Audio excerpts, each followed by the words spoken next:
To mark his retirement, I'm organizing a special trip to Spain with our parents. Starting today, I'll be using your platinum card for the expenses to ensure we can make the most of this celebration. I hope you understand the urgency as we need to leave soon. Wait, I'm a bit confused. Did you mean using my card? Could you explain more about the trip? Sorry, I have to leave now, but we can talk about the details when I return. Just a heads up though, the card might not work. Apparently, my husband Daniel already took it to fund a vacation with our parents. I've tolerated a lot from Daniel, but this time he's crossed the line. When he gets back, he's going to regret that decision. My name is Angela. At 35, I've built a successful career at a major company after graduating from a prestigious university. Despite my young age, I'd earn enough to support not only myself but also Daniel, who's currently unemployed, and even a potential child, though we haven't started a family yet. We've been married for 4 years, and the idea of having kids is still floating around. But while I have a stable job and a good income, I can't say I'm fully satisfied with my life. The thought of becoming a parent is just that, a thought. Daniel's unemployment, on the other hand, is a very real, pressing issue.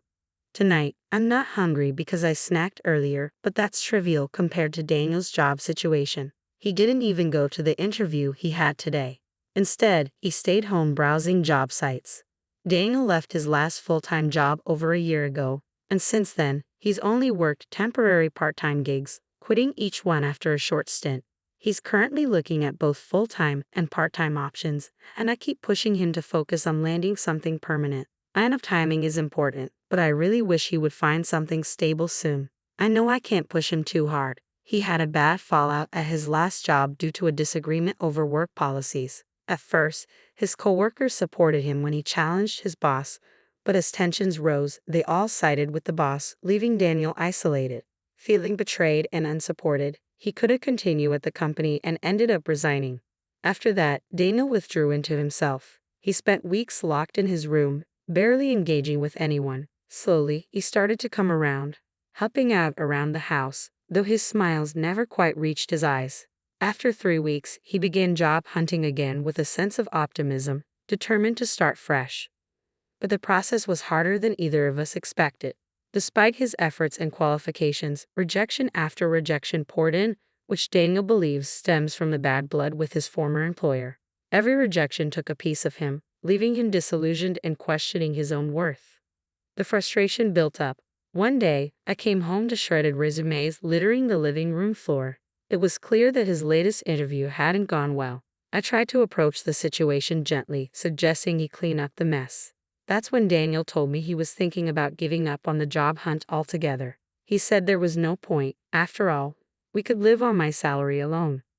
While some people thrive as full-time homemakers, this wasn't the life Daniel envisioned for himself. It felt more like a way to avoid confronting the challenges of his job search. I could see how deeply his last job experience had scared him, and how the repeated rejections had chipped away at his confidence. I decided to give Daniel some space and support, hoping he'd eventually find his way. But in the meantime, we needed to have a serious conversation about our future and his career plans. This situation wasn't sustainable in the long term. I've always been dedicated to my work, and I knew this extended break wasn't about idling away. For me, it was a period of preparation for what was coming next. It's good to hear you're focusing on the future, I said, trying to reassure myself as much as him. Living close to my in-laws, Daniel's mom, Helen, and his dad, Peter, had its own dynamics.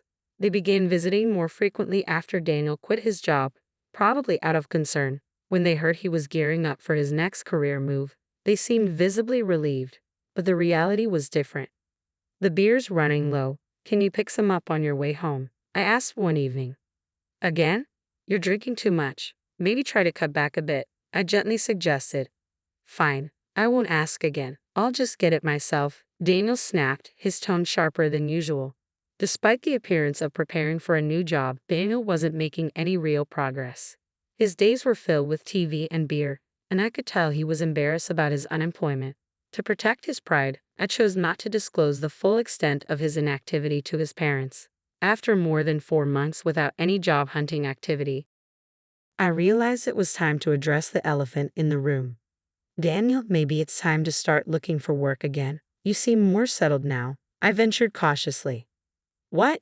It's only been 7 months since I left my last job, and you want me to go back already? After everything that happened, he replied, his voice a mix of disbelief and irritation. I could feel the tension rising, but I knew we couldn't avoid this conversation any longer. I just think the break has been quite long. Let's not drag this out, I press, hoping to push the conversation forward. Stop nagging. You can't understand my feelings when your job is going well. I have my struggles too, you know. Everyone faces work problems and relationship issues. Daniel shot back, frustration bubbling to the surface. Despite the tension, Daniel eventually agreed to start job hunting, which felt like a small victory. But the conversation had clearly upset him, and he walked out, still fuming. When things calmed down, I planned to apologize, hoping to smooth things over. Not long after, Daniel surprised me with an update. I got a job. Because you pushed me, he said one day, his voice a mix of reluctance and acknowledgement. That's great. Where? I asked, eager for more details. At a nearby supermarket, he replied. Then, with a hint of dismissal, he added, so yeah, you'll need to learn and work hard, right? I tried to encourage him. That's fantastic, whether part-time or full-time. Any job is significant. But Daniel quickly brushed it off. It's just part-time. No need to work too hard. I bit my tongue, holding back any further comments. I figured that, for now, this was a step in the right direction, and maybe it would help him regain his footing. A few weeks later, Daniel came home one day and announced, I'm back. You're home early. How's the job going at the pub? I asked, mistakenly mixing up his actual workplace. I quit the supermarket job, he replied, his frustration evident. A college student there was being bossy, always telling me where to put the boxes in storage. It felt like harassment. I sighed internally. The student was probably just explaining proper procedures, something common in any job setting. But Daniel's pattern of finding and quitting jobs continued, and it was becoming clear that his challenges went deeper than just finding the right position. A year had passed since our last serious talk about work, and Daniel now tells me he's working part-time at a pub, an industry he'd never tried before. He's fascinated by it and claims he might have found his true passion. Really? That's fantastic, I replied, hoping that this time, something would stick. I respond, though I can't help but worry about the financial aspect. But isn't the income from a part-time job in a restaurant somewhat limited? That's okay, Daniel assures me, his eyes alight with a new kind of determination. I'm apprenticing right now, but I'm aiming to become independent. I plan to own my own place someday. That sounds like a solid plan, I reply, genuinely pleased to see him with a goal. Wanting to encourage him, I added, here, take this and treat yourself to something nice for once, handing him some money to support his new venture. However, the reality behind Daniel's optimistic facade soon became clear. Just 5 days after our conversation, he quit the pub job. Worse, he continued to deceive everyone around him, including his parents, from whom he accepted money under false pretenses. This revelation hit hard, and I found myself grappling with growing frustration and disappointment. Determined to address the issue head-on, I seized the opportunity one evening while he was watching a movie. Hey Daniel, let's talk, I said, reaching for the remote and pausing the film. It's frustrating when you pause at the best part. What is it? Daniel complained, clearly irritated. Daniel, you're 37 now, right? That's prime working age. Don't you think about the future? You spend all day at home, drinking and watching TV. The future? There are plenty of 37-year-olds not working. Lots of people enjoy life without a job, he retorted defensively. True, work isn't everything, but those people have something they're dedicated to. Do you have something like that? Yeah, I know you're upset about me not working. I'll look for another part-time job, Daniel replied, his tone dismissive but with a hint of concession. Though he seemed set on working only part-time, considering his history of quitting jobs and his deeper issues, I had been cautious about pushing him too hard. But now it was clear, Daniel needed to find some stability.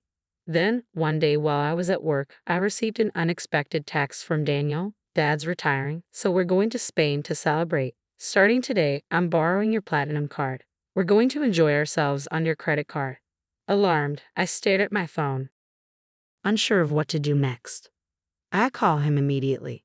What do you mean you're going on a trip? Just what I said, he replies, irritation creeping into his tone. I don't understand. Please explain, I press, frustration mounting. The implications of his actions are manifold. Celebrating Peter's retirement is fine, but Daniel should have discussed the trip with me before using my money and credit card without asking.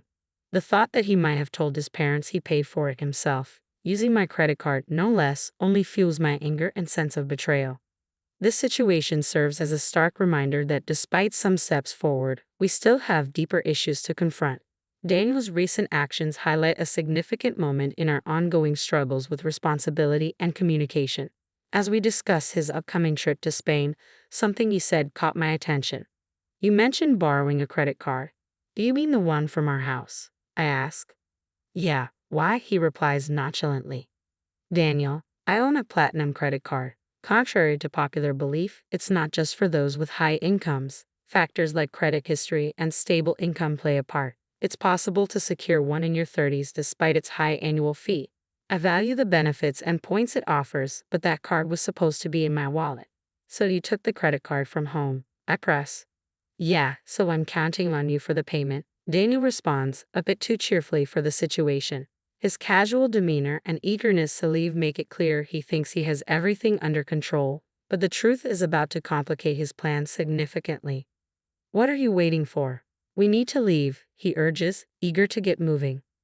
Hold on, I interrupt. The credit card you took won't work. What? That can't be right, he exclaims. It's under Angela's name, and it expires this month. It's close, but it shouldn't be an issue, he counters, disbelief creeping into his voice. You're lying. You're just trying to stop me from using the card. Daniel accuses, frustration mounting. Yes, it does expire this month, I admit. That's why I've already received a new one. Sometimes when a new card is activated, the old one stops working. I've already started using the new card, so the one you took won't work. Are you kidding me? You think I'm lying? His voice tinges with panic. If you don't believe me, I can send you the URL to the credit card website, or you can just try using the card. It would be funny to see you try to pay with a card that doesn't work. This credit card really won't work, he mutters, more to himself than to me. I can hear his parents calling him in the background, but he seems too flustered to respond. What should I do? I told them I'd pay for everything except the round-trip travel, he says. Oh, they covered the flight? I ask, realizing the gravity of his situation. Yes, Dad felt bad about covering all the trip costs, Daniel explains, a hint of relief in his voice. What should I do? I'm about to take a cab, and I don't even have money for that. That's not my problem, I respond firmly. You said you would pay for everything except the flight. Using my credit card in the first place was wrong. You should pay with your own money. How can I? I don't have any money right now, Daniel exclaims, the reality of his predicament sinking in. Daniel, you haven't been taking work seriously, I conclude, watching the situation unfold as a stark reminder of the broader issues at play. Daniel's reliance on deception rather than facing his responsibilities head-on has led us to yet another crossroads. It all came to a head when Daniel tried to impress his parents by planning a trip without having the actual means to fund it. As I hung up the phone to return to my work, I left Daniel in a predicament where he would eventually need to confess to his parents about his financial deception. Later that evening, after my workday ended, I received a call from Helen, Daniel's mother. I heard from Helen that Daniel had tried to use my credit card and lied about working. I'm so sorry for the trouble, she apologized. No, don't apologize, Helen, I replied, trying to keep my frustration in check. I'm sorry for the inconvenience with the credit card. Are you okay with the money? She asked, attempting to smooth over the immediate concerns. We'll cover the costs of this trip when we return. I'll make sure Daniel apologizes and starts looking for a job immediately, Helen assured me, though a hint of worry colored her voice. I appreciate that, but I'm considering divorcing Daniel, I confess, letting the weight of my decision hang heavily between us. Divorce? Because of this? Helen's surprise was evident even over the phone. It's part of it, I admitted. Daniel has been taking money from me for a while. I stopped giving him cash to limit his drinking. He got a part-time job and started buying his own alcohol, but his salary couldn't cover his daily expenses. He's been taking money from my wallet to buy alcohol, sometimes just $10, other times $50. Over the year, it added up. When he took my credit card for this trip, it made me realize he had no intention of changing. I understand. Should I inform Daniel about the divorce? Helen asked, her tone now somber. Could you just tell him I want a divorce? We can discuss the rest when he gets home, I requested, hoping to manage the situation more personally. The next morning, I received a call from Daniel, likely having learned about the divorce from Helen. Feeling drained, I chose not to answer. That evening, when I returned home from work, I found Daniel waiting for me in the living room, having cut his trip short. I'll start working seriously now. Please don't leave me, he pleaded, his apology seeming sincere. Seeing him apologize and show remorse was unexpected, but it came far too late. He had a whole year to change, yet here he was asking for another chance after all my repeated warnings and the countless opportunities he wasted. I'm not going to give you another chance, Daniel. You gave up on me a long time ago. My decision is final. Can you please leave? I said, standing firm in my resolve to move forward without him. The cycle of broken promises had to end, along with our path together. Please don't say that. If you won't let me stay, should I move out? He asked, desperation creeping into his voice. Only if you can afford the rent here, I replied, my voice steady despite the storm of emotions swirling inside me. Daniel fell silent, the harsh reality of his financial instability and the looming divorce weighing heavily on him. He had no money for next month's rent, let alone a steady income to depend on. As the realization set in, he seemed to shrink before my eyes. With no options left, he quietly left the house. I watched him go, a part of me wanting to offer help for transportation, but I reminded myself that Daniel wasn't a child.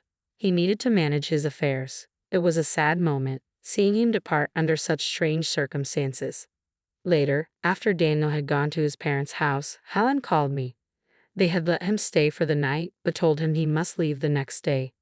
They were worried that if he stayed longer, it might encourage his dependence on them. As tough as it was for them, they believed it was necessary for Daniel's development. When Daniel returned to our house, desperation was clear in his voice. Please help me. I've got nowhere to go and no money, he pleaded. That's the result of your actions. You need to handle this yourself, I responded firmly.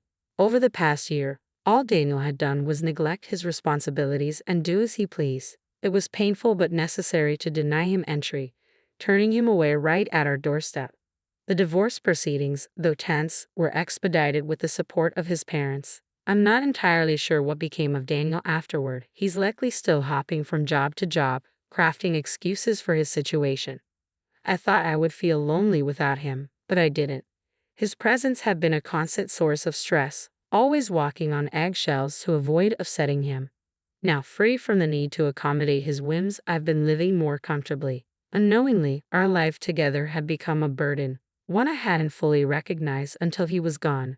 Relieved of that weight, I now find myself living a lighter, more authentic life, no longer tethered to the needs and failures of someone else.